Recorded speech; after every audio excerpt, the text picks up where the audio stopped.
Hallo liebe Ofenfreunde, ich stehe neben einem Ofen, aber mit Ethanol betrieben, nicht mit Holz. Das ist der Nuoro von Saralyn, ein doch recht bekannter Hersteller für Ethanolkamine. Wenn man jetzt, geh mal so in die Richtung, was ich zeigen möchte, ist, dass der tatsächlich so an der Wand steht. Der darf auch so an der Wand stehen. Es gibt also keine weiteren Abstände zu beachten. Der kann natürlich auch in der Augenmitte stehen. Und das ist MDF, behandelt halt mit der Oberfläche. Hat jetzt hier in dem Fall den 41er breite Brenner drin, mit ungefähr 2 kW Leistung. Die Steine, die wir jetzt hier drumherum sehen, die sind optional, man kann jeden anderen Stein dahin legen. Also wichtig natürlich nicht brennbar, ist klar, man kann auch ein paar Steine in die Flamme direkt positionieren, einfach um die Flammenbrechung zu verbessern. Man kriegt auch Holzimitate, was eher ein Tipp wäre. Also Holzimitate ist einfach vom Flammenbild und auch von der Echtheit des Flammenbilds einfach ein bisschen schöner. Und ich zeige jetzt einfach mal mit diesen kleinen Stäbchen hier, wie das Gerät so grundsätzlich funktioniert. Ich habe halt hier und hier an der Seite, kann ich das aufziehen, es geht hier so ein kleines Löcherchen auf.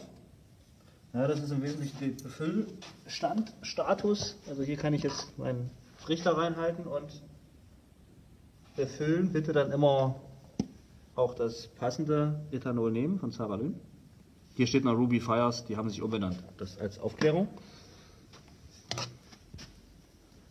Und wenn ich es komplett aufziehe,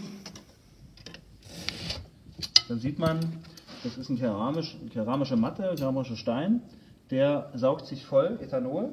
Vorteil ist natürlich, dass wenn das Gerät jetzt umkippen sollte, weil die Kinder zu heftig spielen oder die Frau zu heftig was auch immer tut, dann würde nichts auslaufen. Das ist der große Vorteil.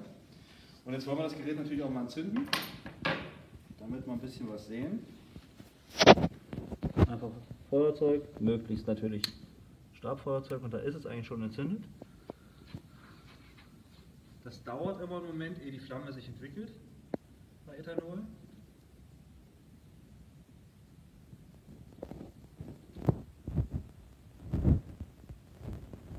Aber ich merke schon, wie es mir ganz warm wird. Das heißt, hier kommt tatsächlich Wärme an.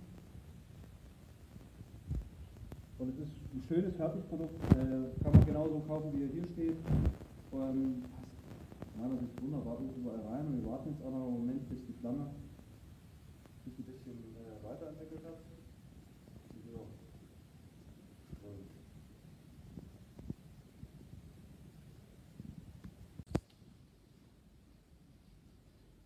Umbria heißt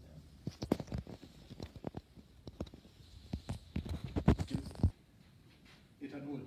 Einfach mal ganz allgemein gesprochen für jeden, der keinen Schornstein bauen kann oder einfach nicht großartig Feuer haben möchte, ab und zu normal. Für den ist Ethanol was, und für den sind die Geräte von Thermatec, Saralyn,